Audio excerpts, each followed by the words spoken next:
What's up, everyone, and welcome to another episode of the Fantasy Holics podcast. My name is Jordan Jike, and I'm here with my co-host Rydawg. And today we are in the middle of our MLB mini-series. This is going to be our 9th installment, and today we are talking about the St. Louis Cardinals. So before we kick it off, make sure you like the Fantasy Holics on Facebook and subscribe to our YouTube channel. And before we kick it off, Rydawg, you excited about the Cardinals? Yeah, why not? You have no choice, so you have to be. So I mentioned it earlier, but the Cardinals are, I don't know, they're one of those organizations to me. They're actually, I think they're really well run. Because every single year from top to bottom, their farm system's a little weaker right now, but every year they're very competitive. And even looking at their roster on paper this year, I look at it, I'm like, they're okay. But, somehow they'll be at the end of the year. If they don't make the playoffs, they'll only be a few games out of it. And they seem to do that each and every year. And I respect when an organization can do that. Oh, yeah, they fight with heart. You got to respect that. And it's not like they have hated fans or anything like that. Oh. So I have them finishing in third in the NL Central, and I think that's probably where they'll end up going. Do they get the second wild card spot? I don't think this year. I think a lot of teams have made a lot of improvements, but we'll see. I mean, we can't, like you said, don't count them out too yet. They play with a lot of heart. Yeah, for sure. So we'll hop into talking about the fantasy implications of their roster here. So we'll kick it off. Leading off for them is Kolten Wong, who is their second baseman. He's going pick 247 right now. So either undrafted or really a dart throw at the end of the draft. He has some steal potential. He steals around 25 bases. So a little bit of potential if you're looking for steals at the end of the draft. Average is solid. Obviously, as a leadoff guy, he's going to score a ton of runs. But besides that, unless you really didn't find a second baseman anywhere else in the draft or everybody else is hoarding second baseman, not really a guy that I'm going to be taking in fantasy drafts. Yeah, Kolten Wong, he's more of a defensive guy than anything, with little to no pop in his bat. So, like you said, we're just, if you need steals with your last pick, just give the dart the old throw and see what happens. Super deep league, I guess. 246, no kidding. Then right behind him, batting second, is Matt Carpenter, playing third for him. Once again, going pick 240, playing third for him. Once again, limited upside for him. He's 34 now. He used to be a guy that consistently scored over 100 runs each and every year at the top of that lineup for him. But really, don't bug your eyes out over the name just because he's had big seasons before. I'm not taking him. I don't think he's worth taking, even if he's at the top of that lineup. So, we talked about this in that previous installment with Jason Kipnis, Carpenter had second base eligibility once upon a time. He was a 30 plus home run guy. He was really, really good, and then injuries, age, combined just caught up to him. That late in the draft, I'm definitely going to take a dart throw him just because he's shown a track record in the past. And in my opinion, I think he could easily, have one of those late resurgence years, comeback player of the year type thing like Zimmerman had 3 years ago. So for me, I would definitely take a dart throw him. Batting right behind him is Paul Goldschmidt, playing first for him. He's going around pick 55 right now, so really in that same range as Anthony Rizzo. Once we start to get into those second tier of first basemen, I like him in that spot because once you really get behind Goldschmidt and Rizzo, the first basemen really start to drop off really quickly. He scored 90 runs last year, had over 35 home runs. He's consistently put up numbers for quite a few years now. May he have regression at some point? It's possible, but even if he's a 90-run guy, 30 home runs, he's still a solid option, and I think it's a fair spot for him. Once again, I don't think it's great value. I don't think it's terrible. I would say that it's fair for him. I think it's fair, too, especially with someone who, he's gotten robbed of a lot of MVPs in his time with the Diamondbacks. So, he's in a bigger ballpark. I believe Busch Stadium is bigger than Arizona's ballpark. He actually did not look good at all in the first half last year. His stats, I'm not sure if you noticed or not, he was hitting almost below 200 in the first half last year. He picked it up quick though. He put the gears on fast, and he definitely had a better year his second year, like almost 100% better than his first half. If I'm going Rizzo or Goldschmidt, if I have to choose one, I'm going Rizzo. I mean, it's the consistency throughout the year. He's not going to lose you a couple games that you wish you had when it's crunch time for the playoffs. But, don't get me wrong. I like Goldschmidt a lot, but I'm going Rizzo over him in this case. Yeah, and I think that's one of the things to kind of keep an eye on. Goldschmidt batted 260 last year, and throughout the course of his career, he's been a higher 200s, even low 300 type of hitter. So if that average starts to come down, maybe it shows that his skills are diminishing a little bit. I'm not sure off the top of my head how old he is, but I know he's getting, maybe he's 33, 34 in that range, I'm thinking now. I think he's like 32, 33. Yeah, I think he's up there. Yeah, 30, almost 33. So, yep. So, right in that range. So, maybe we start to see the skills diminish. So, that's something to keep an eye on, too. Once again, I think based on his track record and what he can do, I think it's fair. But I definitely take Rizzo over him as well. 4 years ago, we were talking about Goldschmidt. He had, I believe he had the 30 stolen base year. 2016 it was. And that's just not for a first baseman, but that's once upon a time ago, and it just shows what 4 years later really does to any athlete in any sport. Yeah, no, that's for sure. Right behind him is their shortstop, Paul DeJong. He's going around pick 193 right now, and I think this just shows once again the depth of the shortstop position. He's a guy last year, he had over 30 home runs and 90 runs scored. And I guess I didn't really realize that I think he quietly did that, but the fact that you can get a guy almost pick 200 that's getting you 30 home runs and 90 runs score, I think that says a ton about the state of the shortstop position. I mean, if it's a deeper league and you're looking for a backup shortstop or you play multiple middle infielders, I think he's worth a snag, especially if he can put up those power numbers. But it's such a deep position, and I think he just proves that. Yeah, I agree. Like you said, shortstop's just crazy deep this year. I'm not going to take him as my starting shortstop or anything, just because there's so many other guys you'd rather have. But a second shortstop, maybe a utility guy, it definitely within reach. But like I said about lineup placement in previous episodes, it really makes a difference. Mm-hmm. Paul DeJong's back in cleanup now, so it's just crazy. A guy like Goldschmidt, he's gonna get on base whether they walk him or not, thinking they can get an easy out to DeJong. So it creates opportunities for him for sure. Yeah, no, and I agree with that. And I think it'll be tough for him to score 90 runs this year because when you look at the lineup behind him, it starts to get a little weaker. You have Yadier batting fifth behind him right now. Obviously, we all know the man, the myth, the legend defensively. Yeah. Offensively, I think there's better options for fantasy purposes. He's older. His offensive skills continue to diminish every year. But, I wouldn't even take him as my starting catcher.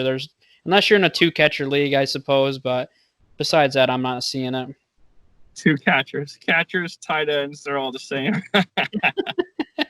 So you like catchers is what you're saying, because I know how much you love your tight ends. You gotta love every position on the field. Just make sure there's no grass on the infield. Oh, God. So you love kickers then, too. Kickers matter. Kickers always matter. In our dynasty, I took Young Ho. And didn't you take him as the first kicker off the board? No, I took him the second kicker off. Oh, second. Okay, that's better. Oh, man. Yeah, you're not going to get a guy like Yadier as your starting catcher, though. So. And I was surprised because he's going pick 213 right now. And when you look at other catchers, I mean, he's still going, I think, around catcher 15. So he's highly owned. And I think that's just a name recognition thing. Like, hey, I know Yadier. He's been playing for 100 years. I'm going to take, and that's just a waste of a pick. Yeah, those are just the people that are getting into fantasy baseball, but have watched baseball their whole life. Like, oh no, wait, Yadier Molina fell this far. Let me go get him. But little, yeah, it's just name recognition at this point. Behind him is Dexter Fowler. Yeah. Fowler. He's playing. He's 34 now. He's more of a defensive specialist. I actually don't know how long he's going to keep his job. They have some younger guys coming through their system. Not much fantasy relevant. He doesn't even really steal bases anymore, which earlier in his career was a big part of his appeal. He's really lost that. But batting behind him is somebody that I want to talk about, Tommy Edman. He's going around pick 145 right now. He only played in 94 games for him last year, but he had 15 home runs, 15 steals, scored almost 60 runs. He has eligibility in the outfield, second and third, which I think is key. And he's one of those guys where I'm surprised he's going that high, but I think he could be a Jeff McNeil kind of player with more steal potential, high average, good number of steals, maybe 25 home runs, and I think actually he's a good value right now just because of that second base eligibility. And we've talked about that before, but I actually have him as my starting second baseman in a league, which might seem crazy. But if you're missing out on those top 7 or 8 guys, I think he's in that next tier that could perform really well. I agree. I mean, I think what happened with Tommy Edman is no one really notices that he got called up last year because people got sidetracked, with the Tatis, the Vladdy, the Haruas, and etc. So people really got sidetracked, and also with Alonso's 50 crazy home runs. So there were just so many rookies that got called up, and then there was just not enough spotlight for everyone, and people started becoming afterthoughts like Tommy Edman, which, I mean, he's definitely going to be fantasy relevant. Like you said, after 7 or 8 guys, I wouldn't mind snagging a guy like Tommy because you could put him in second, third, or outfielder. So, yeah, and the other thing that I'll keep an eye on with him too is if Matt Carpenter, just because he's getting older, if Matt Carpenter starts to slip, I wouldn't be surprised to see them slide Edman into that 2 spot. And if they do end up sliding him higher in the lineup, that only increases his value if he's hitting in front of Goldschmidt. So I'm going to keep an eye out on, and I think that's going to happen at some point, just because I'd rather give the young guy with more upside the at bats there. Oh, agreed.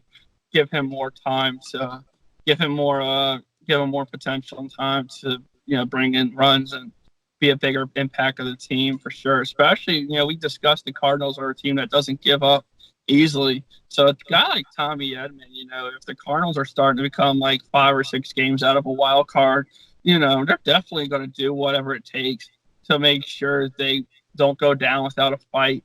So, I mean, as far as Edman goes, he should be above guys like Yadier Molina. I mean, people like Dexter Fowler. I mean, yeah, his ceiling is so much higher as a hitter. He's got to be above them. Yeah, no, I agree. Batting 8th for them right after him, they have Harrison Bader right now.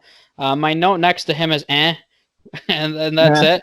But I don't expect. I think he's going to be the first one to lose his job. They have Dylan Carlson coming up, who's one of their top prospects. He steals bases. He has a ton of power. Carlson's going as one of those guys that's a dart throw late in drafts, and I think that he's a dark horse to win Rookie of the Year. So he's one of those guys I love throwing a dart at the end of the draft. But Harrison Bader right now is listed as their starter.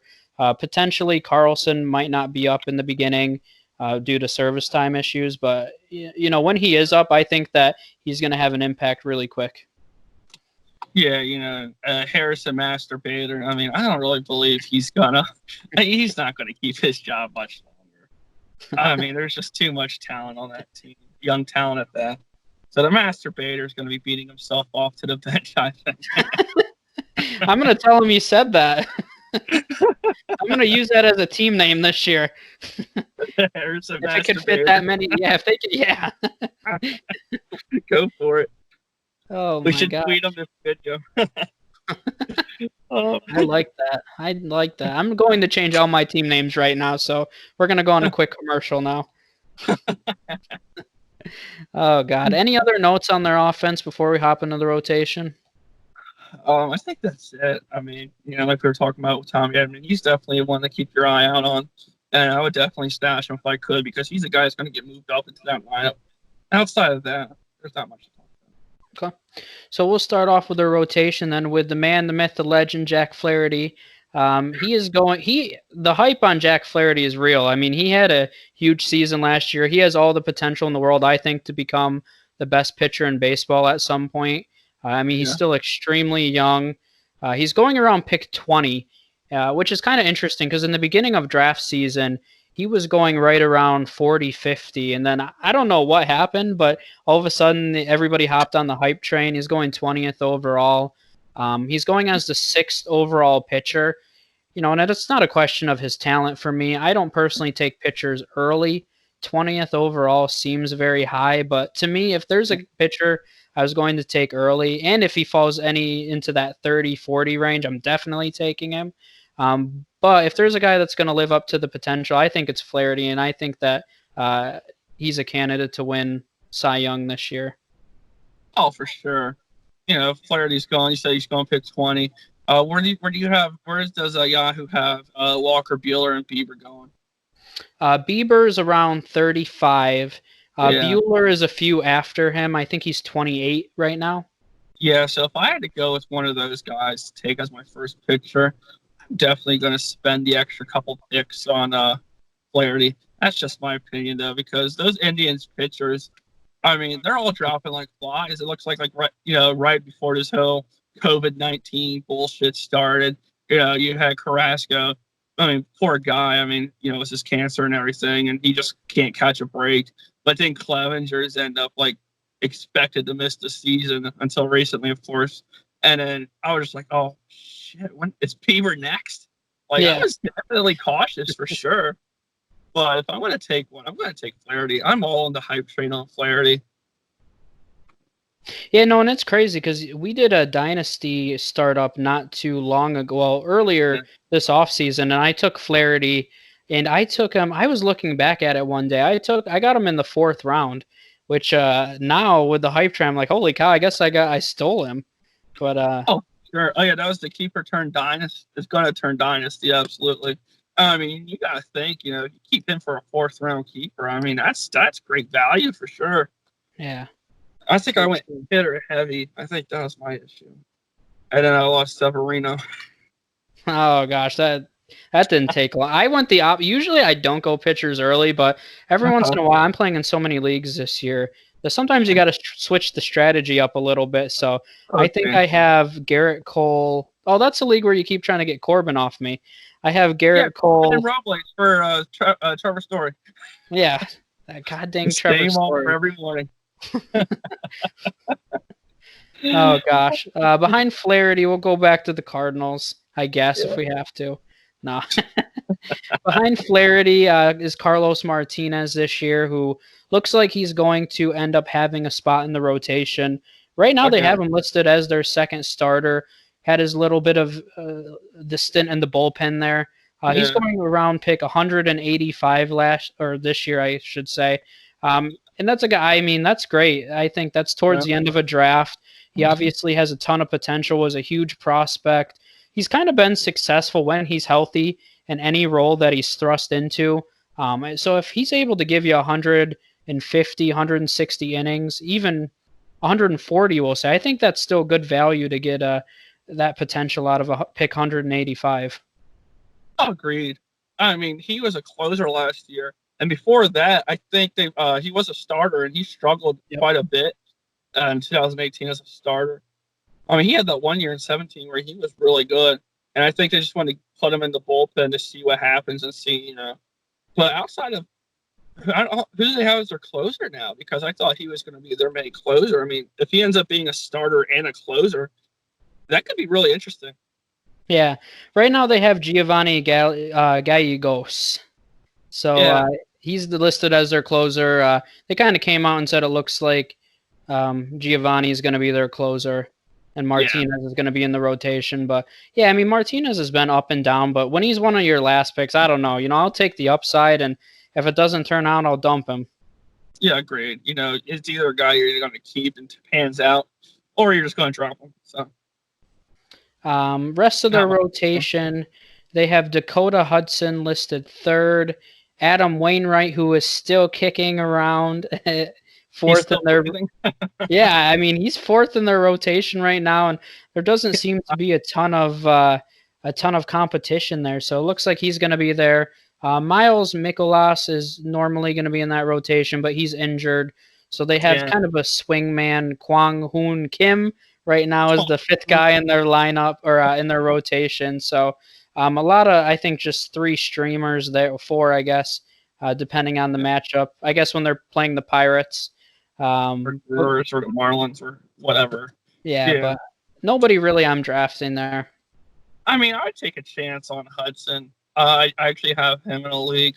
His ERA was definitely low last year, I believe. Didn't he have an under 3 ERA last year?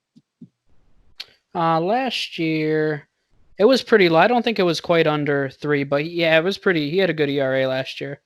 I mean, 3.35. 3.35. Okay. I mean, it's nothing crazy. Like, oh my gosh, great value. But I mean, he's young, and I think he comes with age. And I'm not going to say go out and draft him as your top 5, 6 starting pitchers, but I would definitely keep him on with good matchups or even decent matchups, and especially in pitchers' parks too. Yeah, no, and he's one I'd keep an eye out on him at least. Yeah. His whip last year, I have him up right now. He almost had a 1.5 whip last year. He walked a ton of batters, so that's one thing that I always worry about when I see young pitchers. You love Soroka and his control, and that really worries me with younger pitchers because I think control can be really challenging to fix. So that's one of those things. If he's able to work on his mechanics and have better control, then he could have a huge season, but until he fixes that, I think it's tough to trust him on a consistent basis. Oh, agreed. He's not a guy you want to keep on your roster if he starts fucking up. But I mean, you said it yourself. It's tough to get your mechanics down, controlled at such a young age, which is why that's all the hype with Soroka. So. Yep, for sure. Their bullpen, I already mentioned, is Giovanni Gallegos.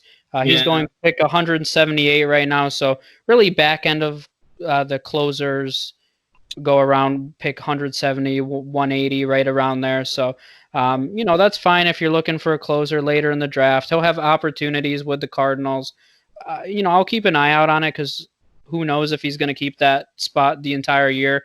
Maybe if Martinez struggles in the rotation, they move him back to the closer role. They also do have Andrew Miller there as their setup guy who also has had a ton of experience. He is injured right now, as it seems like he has been for the past few years. But if he's healthy, he's also shown ability to be a dominant bullpen arm. Oh, for sure. And if he's healthy, he's the closer, not just Gallinardo dude or whatever. Andrew Miller's definitely the guy when healthy. And I mean, with the season going to be starting, God knows when, Andrew Miller's going to take that closer spot, in my opinion, if they leave Martinez in the rotation. Yeah, for sure. Finishing up then, we'll go to the impact prospects. Right now, the Cardinals overall have the 18th ranked system. They have a few guys that'll probably be making their debut in the next season or two. I already mentioned Dylan Carlson, who I think could be a fantasy relevant once he's up this season. Nolan Gorman's one of their other top prospects. He probably isn't going to be up this season. I think he's primarily been playing third in the minors. So that's once again Carpenter's older. I could see him replacing Carpenter at some point. But any other notes on prospects, Cardinals in general from you? Not really. I mean, I like Carlson, and I like Gorman a lot. I have Gorman in a dynasty league on my prospect list, so I like him. I think he has a great potential to be, very fantasy relevant third baseman about 2 years, in my opinion, or sooner, depending if Carpenter continues to slump and if he continues to do well in minor league baseball. Yeah, for sure. So I think that's everything we have on the Cardinals today. So once again, everybody, thanks for joining us. If you don't already, like the Fantasyholics on Facebook, follow us on Twitter at Fantasyholics1, and make sure you subscribe to us on YouTube. So once again, this is the 9th installment of our MLB mini-series, and we'll have our 10th coming up with the Pirates fairly soon. So thanks for tuning in, and we'll see you next time.